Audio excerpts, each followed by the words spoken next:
আজকে আমরা ওল্ড দীঘায় এসেছি। ওল্ড দীঘাটা একটু ঘুরবো চারিদিক। তো দেখো, তোমাদের একটু ওল্ড দীঘার সামনের ভিউটা দেখাচ্ছিলাম। তো আমরা এখন হেঁটে হেঁটে জলের কাছে যাচ্ছি। তো এখানে অনেক ছোট ছোট সব দোকান আছে। দেখো, তোমাদের একটু দোকানগুলো দেখাচ্ছিলাম। তো এটা হচ্ছে উড়িষ্যার লাস্ট বর্ডার। দেখো, জলের ওপর সব ছোট ছোট দোকান।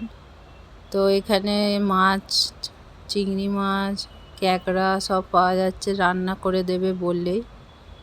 তো একটু ঘুরছিলাম জলের মধ্যেই, তোমাদের দেখাচ্ছিলাম সমুদ্রটা।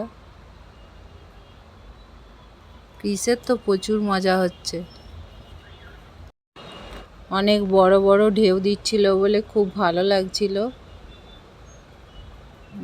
প্রচুর বড় বড় ঢেউ দিচ্ছিল। দেখো, দোকানের ভেতরে আরও সব জল ঢুকে গেছে, তো তাতেই সবাই চেয়ার নিয়ে বসে খাওয়া দাওয়া করছে।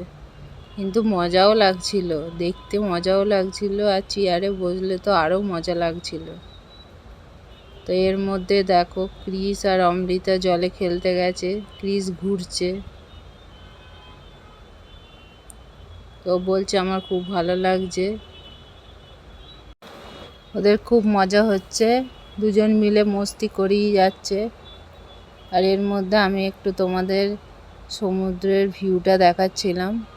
এত বড় বড় ঢেউ দিচ্ছিল বলে খুব ভালো লাগছিল। সব দোকানের ভেতরগুলোতে জল ঢুকে গেছে। তো আমরা একটু ওপরের দিকে উঠে আসছিলাম। কানিস তো চারিদিক দেখছে, ও মনে করছে কোথায় এসছি। সমুদ্র দেখে অবাক হয়ে যাচ্ছে, এত জল, এত ঢেউ। তো জলটা অনেকটাই দূরে, আমরা অনেকটা উপরে এসেছি, এসে এক জায়গায় বসেছি। তো এখানে আমরা খাওয়া দাওয়া করব। মাছ, ক্যাকড়া দেখো অর্ডার হয়ে গেছে। এর মধ্যে পেয়ারা চাট খাবো বলে পেয়ারা চাট নিতে গেছিলাম। তো পেয়ারা চাট নিয়ে হয়ে গেছে। এর মধ্যে ক্রিস বলছে আমায় খেলনা চাই। দেখো, ওকে খেলনা কিনে দিয়েছি। কানিসও একটা খেলনা নিয়েছে। চলো, বাই।